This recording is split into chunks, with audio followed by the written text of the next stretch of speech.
It's child-proof. Hi, I'm Paul Brodie. We are in my shop here.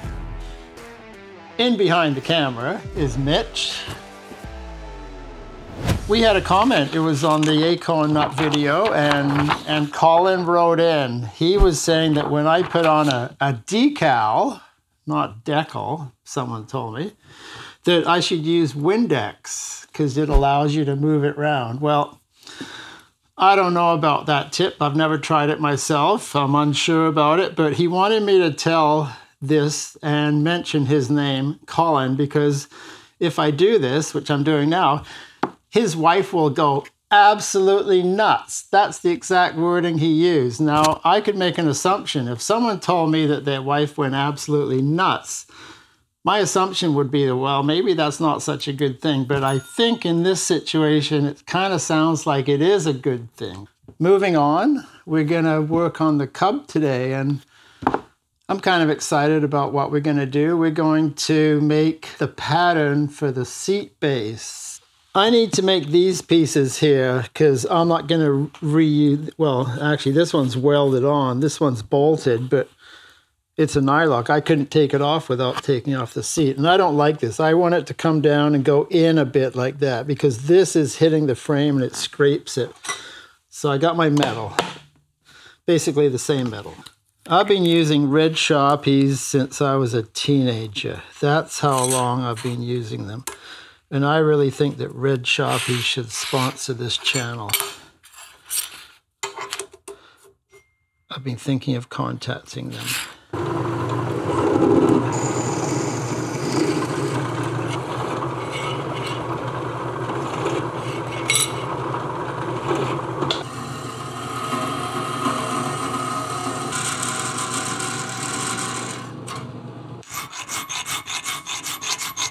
As I'm moving the file, I'm going away from the radius. If I go straight, I can make a notch. So I'm always going away a little bit. As I mentioned over on the surface table, you see how these are basically at a right angle to the seat base? As I put it down there, it scratched the frame. It's no big deal because it gets hidden, but I want to put an angle on there. So we're going to go to the vise. We're going to use the soft jaws, and we're going to use a big orange hammer, and we're going to bend it over a little bit. Not a whole lot, but enough so that there's an angle and then straight. If I do them both at the same time, they both get exactly the same bend. So here we go.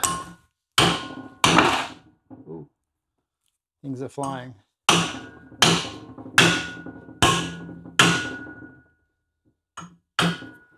There we go. They're both bent exactly the same. So now we're mounting them on the bike, and I have to figure out the height. And then we need a cross piece, and that's going to get welded on, or tic-tac today anyway. So what I need to do now is to figure out the height of the cross piece, because it's got to be above the fender. So this is not the shape. This is just the mounting point. So there we go. So there, that's what it looks like. So it's pretty low, but maybe I'll make it a little bit higher than that. Look at that.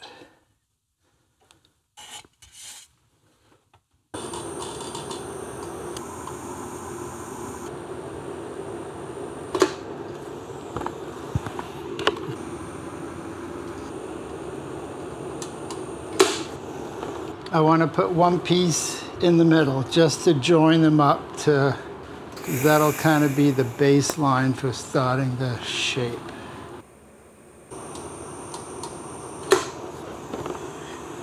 Okay, that just kind of sets the level, and I know that these are perpendicular because if you have them at an angle, you can't slide them over the bolts on either end. So that's what I was thinking there. So that's enough just to get started. Okay, so welding's done. Next stage. Okay, so I've got 16th inch aluminum welding rods, and I've got a hot glue gun, nothing fancy. So what we need to do is to come up with a shape. And the shape is going to come around, and I want it to, it'll match approximately the contour of the hoop here. And I also want it to come up over the fender, and it's going to be a little bit longer seat, not a two-person seat really that comes to here. It's a solo seat. There's going to be a little hump at the back, but we're only working on the base now. So what I can do is I can glue it right onto the seat base, onto the loop. It won't affect the paint because I'll put it right onto the masking tape here. Let's just see what happens here. So this is easy to modify because you can cut it out, you can re-glue. There's a lot of things you can do with this. It's not just you do it and it stays like that. Easy to modify. So we're looking for a shape. I think I want to have it about right there.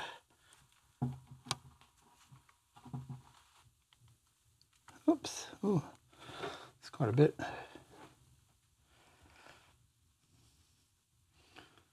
Okay, so what I'm going to do now, I'm going to anchor it to here. Put a piece across here.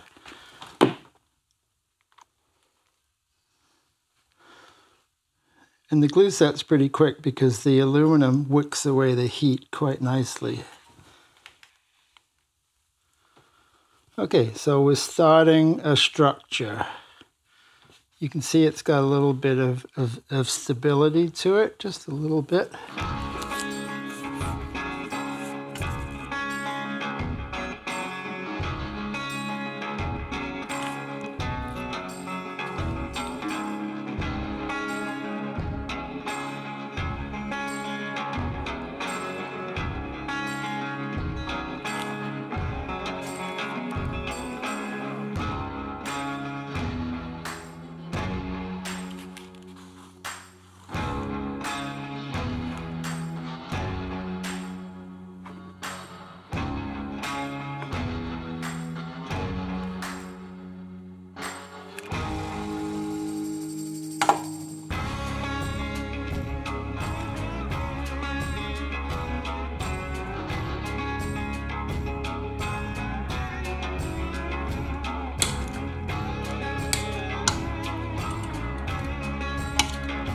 See, that's kind of a nice shape. See that curve at the bottom there, how it comes around? I kind of like that. And then if it came in more at the back and then went up and over, that might work. Because then it would tend to hide this a little bit.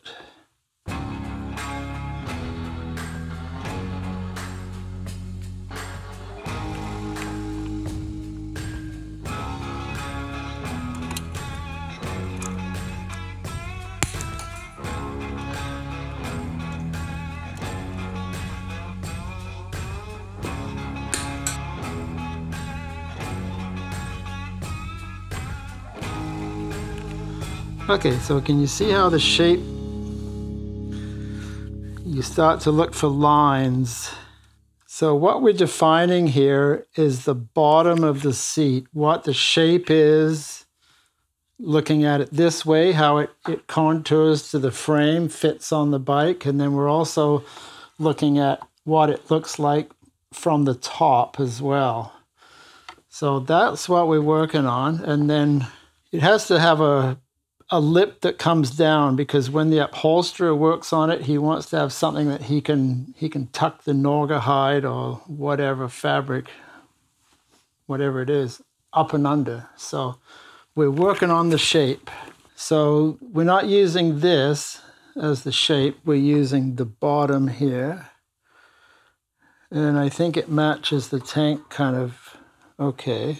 So it's going to get bigger because we're going to build this up, we're going to fiberglass over top of it, and then we're going to put some Bondo on, we're going to paint it, wax it, and that becomes the male mold. I think I'm pretty happy with this shape, so now I'm just going to fill things in.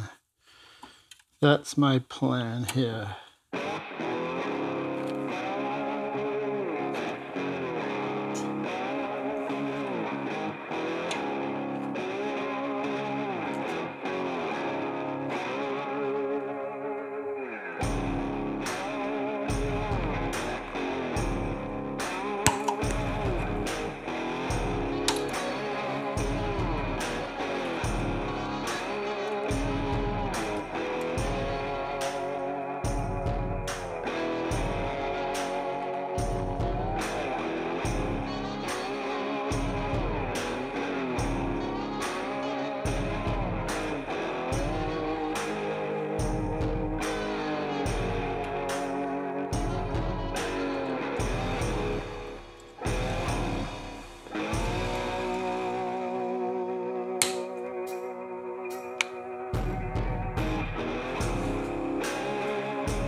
So I'm changing the shape here. I'm putting in a lower profile for the foam, because that seems to be what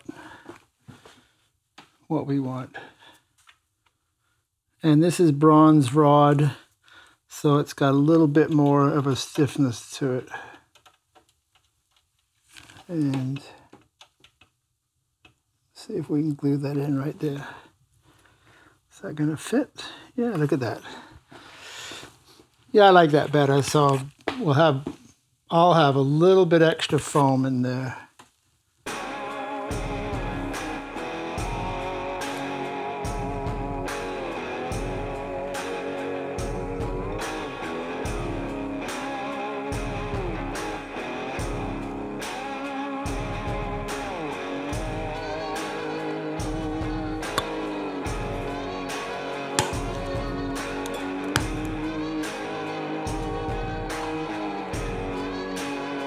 Okay, well, I think I got enough of the welding rods on here that it's going to hold up the masking tape. So let's put the masking tape on next.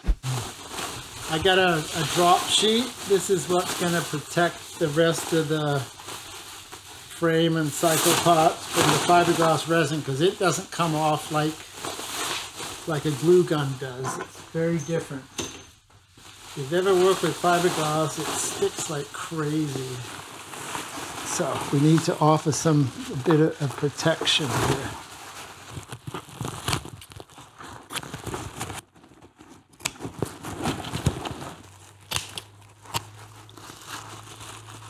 So it all came off in one piece, more or less. Okay, I just put a little masking tape over there just to help protect it. And then we're going to put masking tape right over this, because otherwise the fiberglass just leaks through. Can't have that. Okay.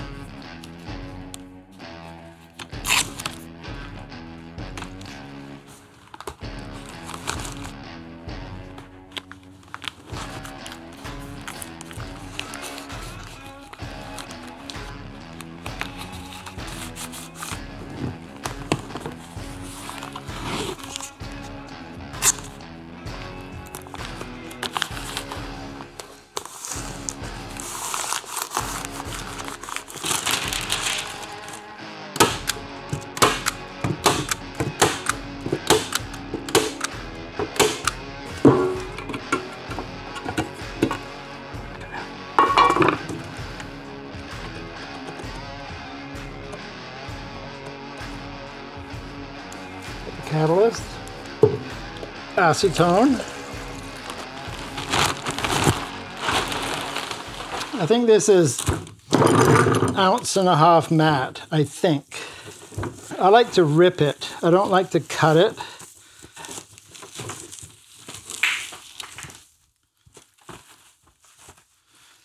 I'm just going to make a mess on my floor here.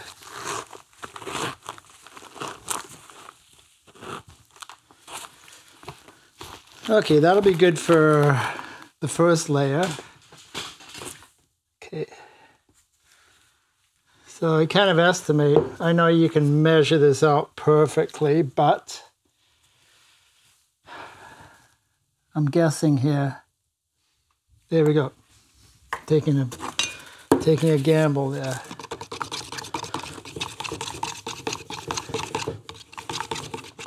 Here we go.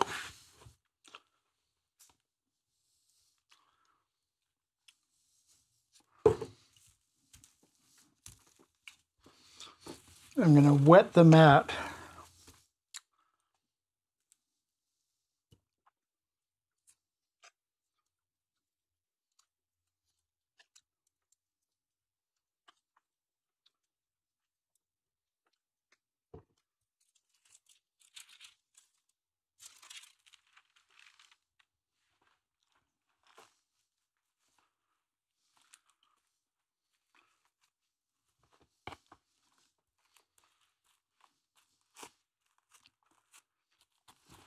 It's been a long time since I've done this.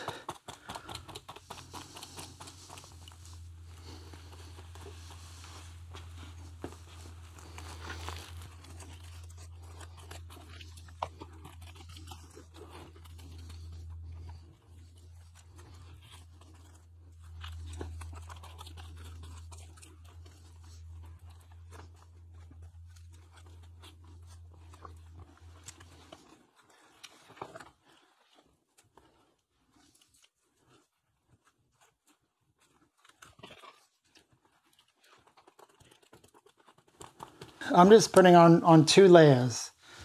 If you put on a lot of layers, it starts to what's called exotherm, and you get a lot of heat, and it's not a good product. So you only want to do a couple layers at a time, usually. If you need more layers, you just go back. So I don't need as much on this one because it's going to settle into what I've already done there. So let's see how this works.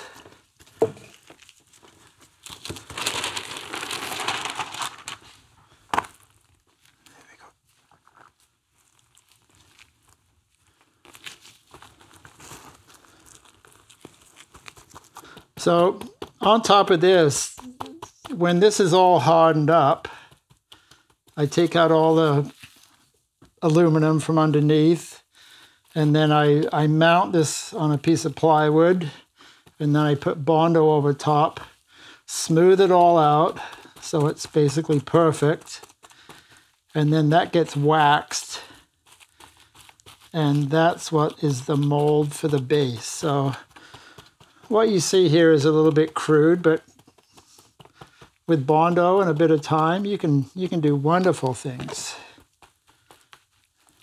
I like working with 3D shapes.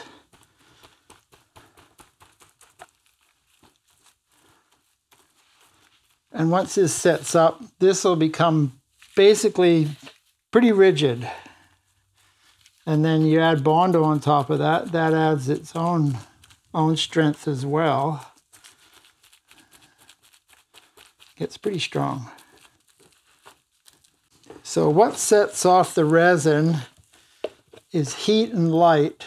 It's the combination, and if you've got ultraviolet, that sets it off even faster. So that's why you should never fiberglass out in the sunlight, or even if you're under an awning, because the ultraviolet, it bounces in and it'll set the resin off much faster. So I've done some fiberglassing, and I did have a mentor for a while. His name was George, and he was, well, he's in his 80s now. He still runs the store, and it looks like he's been in the fumes for a long time, but he's a good guy.